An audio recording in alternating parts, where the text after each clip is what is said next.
She whispered, "Someone might see." But the way her eyes lingered on mine told me she wanted to be seen, just not by the world, only by me. I never expected my evenings to change because of a single window. It started quietly, almost too casually to notice. I was outside watering the plants along the narrow strip of garden that separated my house from hers. The air was thick with the fading warmth of summer, cicadas humming in the distance, the faint jingle of her wind chimes swaying against the soft evening breeze. I wasn't looking for anything, just moving through the comfort of routine, until my eyes drifted upward and caught her in that glow of dusky light. She was standing by her window, folding laundry. Such an ordinary task, yet there was nothing ordinary about the way she moved. Her blouse hung loosely around her shoulders, the sleeves rolled up to her elbows, revealing forearms that carried both strength and elegance. Her motions were unhurried, deliberate, as if even folding clothes deserved a kind of reverence. The soft lamplight behind her drew golden outlines along her hair, turning stray strands into threads of fire. I must have stared longer than I realized, because then she looked up. For a brief moment, her eyes caught mine through the glass. I expected her to glance away quickly, as most neighbors might, embarrassed at being caught. But she didn't. Her gaze lingered, steady, calm, and curiously unreadable. A small tilt of her head, almost imperceptible, seemed to question why I was still standing there. And yet she didn't close the curtains. Something shifted in me then. It wasn't boldness, not yet, but an unfamiliar pull, the kind of quiet magnetism that makes you forget the space between houses, the years between lives. I felt my throat tighten, though nothing had been said. The watering can grew heavier in my hand, and I realized I hadn't moved in nearly a minute.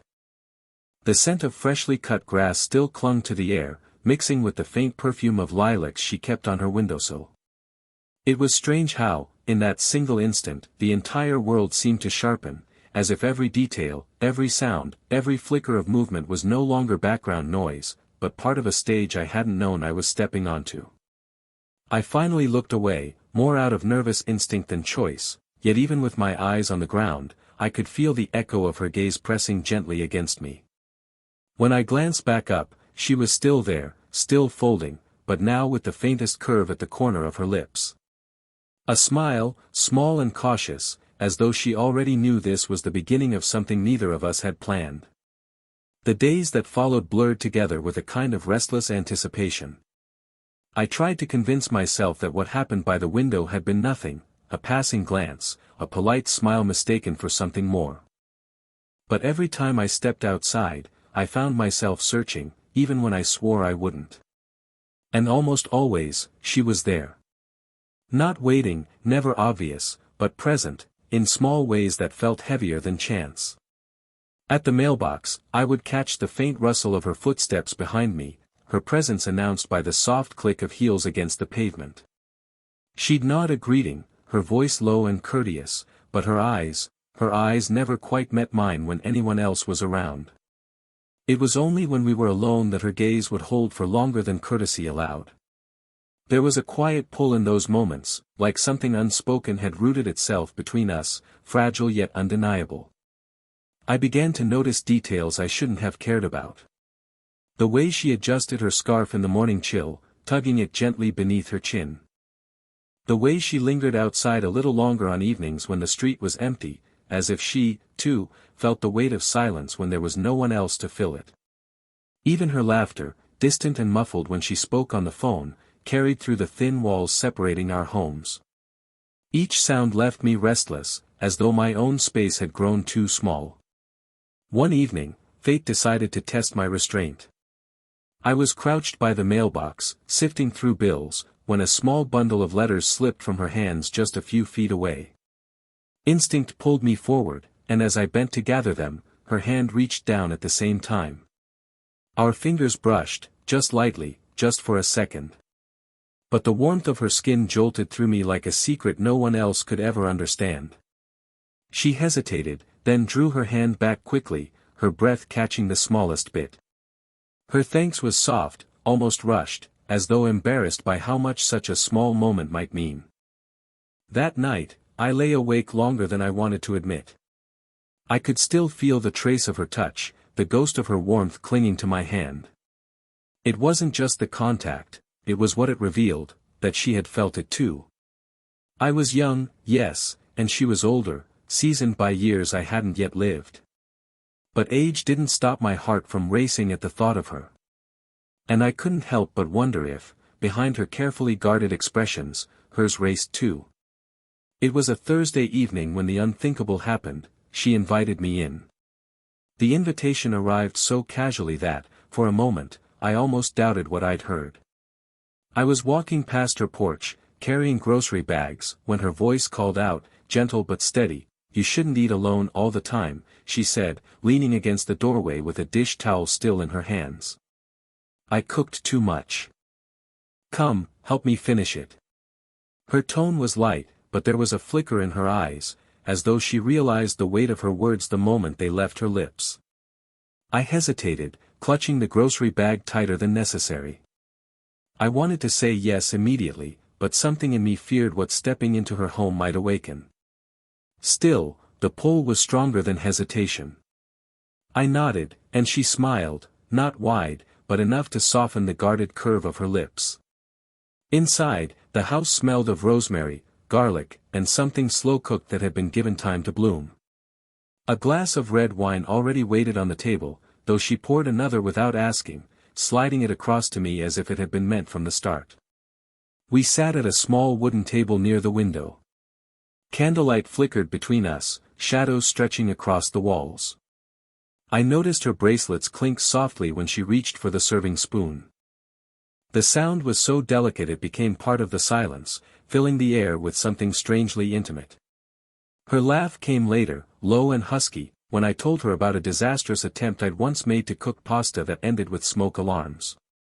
She pressed her fingertips to her lips, hiding a smile, but her shoulders shook lightly with amusement. It was the kind of laughter that carried both nervousness and ease, like she was letting herself enjoy something she hadn't in a while. Under the table, our knees brushed. It wasn't intentional, not at first. But neither of us moved away.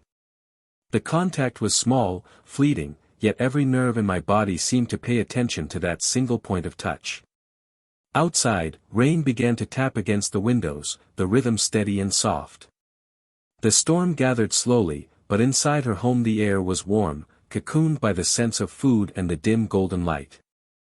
I stole a glance at her as she brushed a loose strand of hair behind her ear, and in that moment, the age between us seemed like nothing more than a shadow at our feet. Dinner had ended, but neither of us seemed eager to move away from the table. The rain outside had thickened into a steady downpour, drumming against the glass in a way that made the world feel farther and farther removed. She gathered the plates slowly, almost too slowly, as if stretching the moments before the night had to end. I offered to help, and when our shoulders brushed in the small kitchen, a charge passed through me so sharp it made my breath catch. When we returned to the living room, she stopped near the window, pausing with her arms crossed lightly over her chest. The curtains were still open.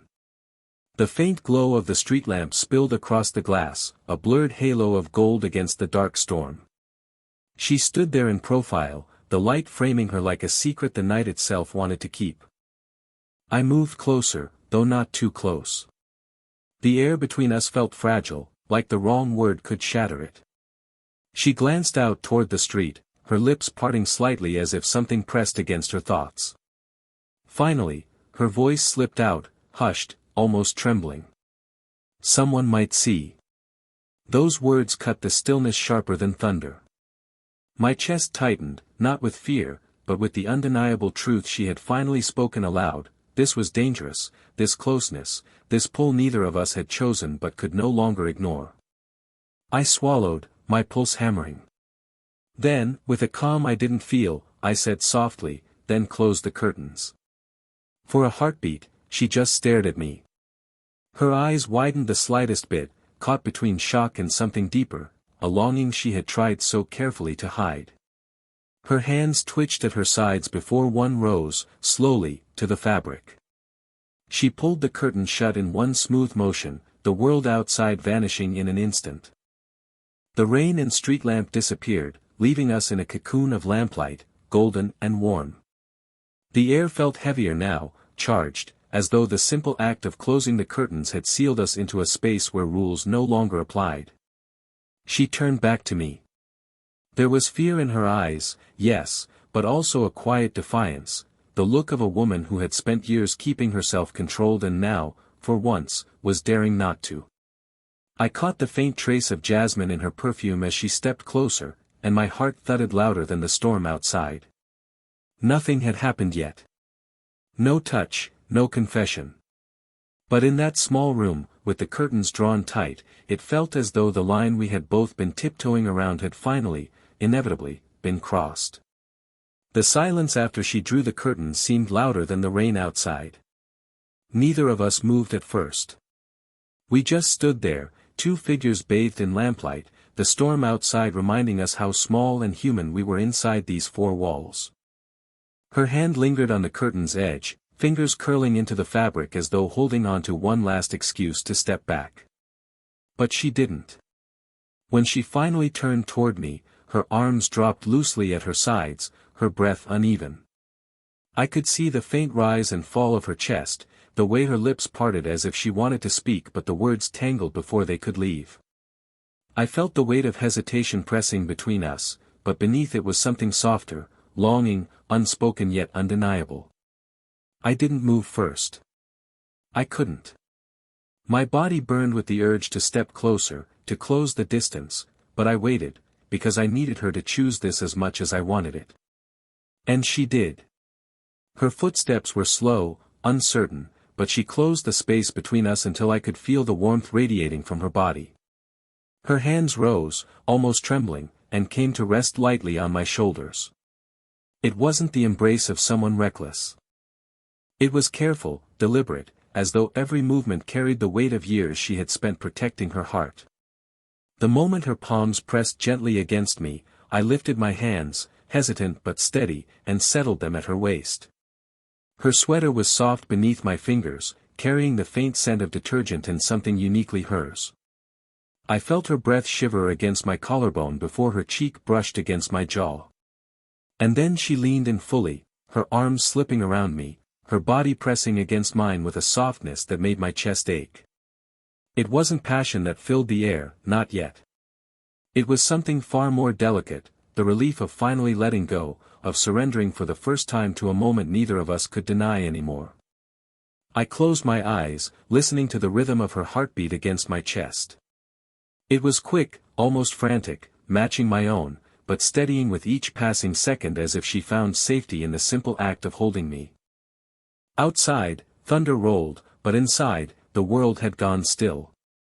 When she finally pulled back, her hands lingered on my shoulders, her gaze lifting to meet mine.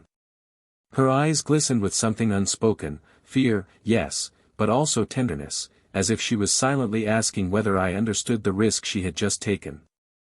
I did. And I held her waist just a little tighter, silently promising I wouldn't let that moment slip away. Her hands still rested on my shoulders, but I felt the hesitation in the way her fingers curled and released, as though she was wrestling with something deeper than the embrace itself. The storm outside had softened into steady rainfall, its rhythm filling the silence between us.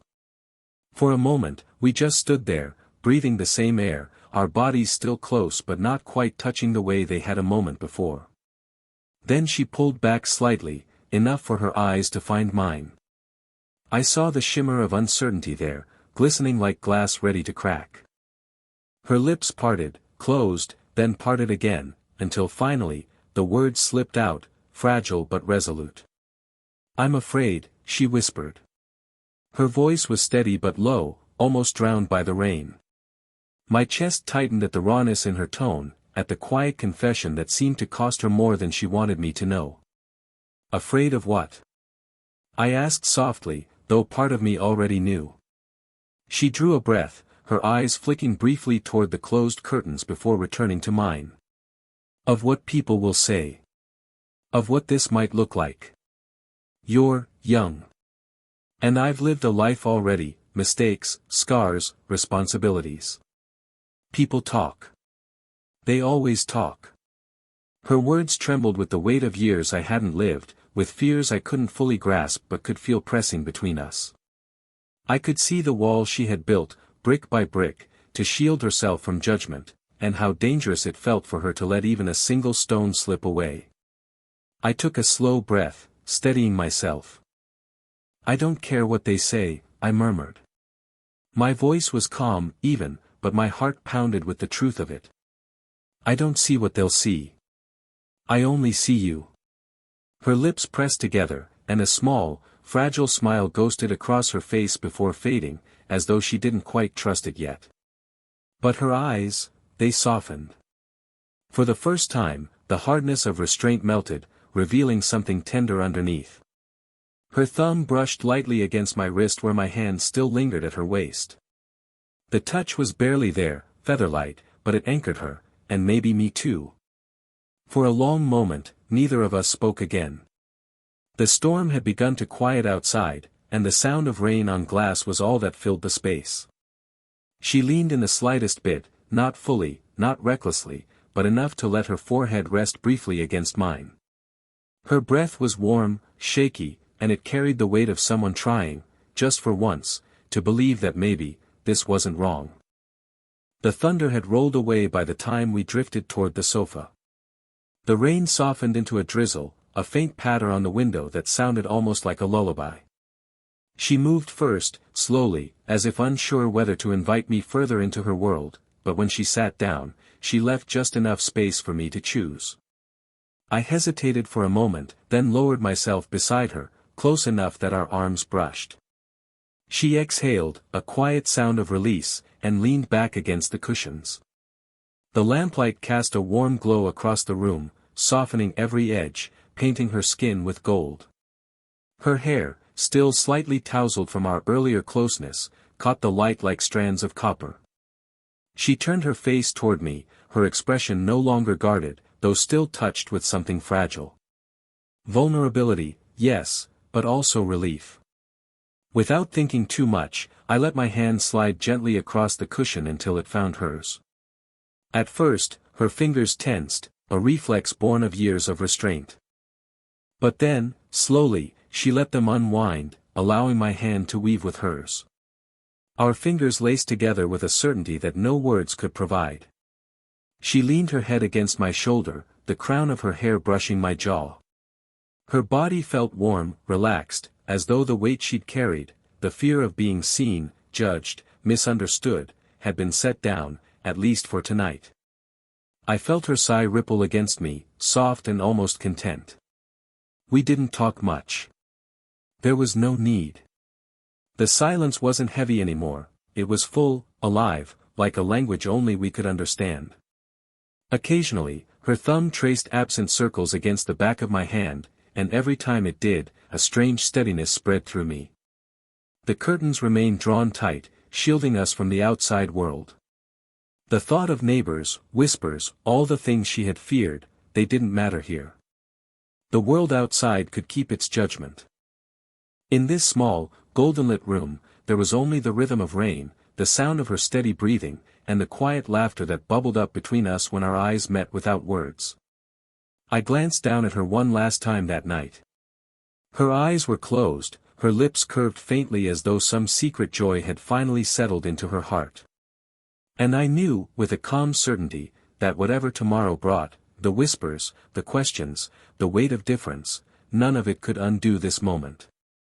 Because tonight, she had chosen to close the curtains, and in doing so, she had opened something far greater between us.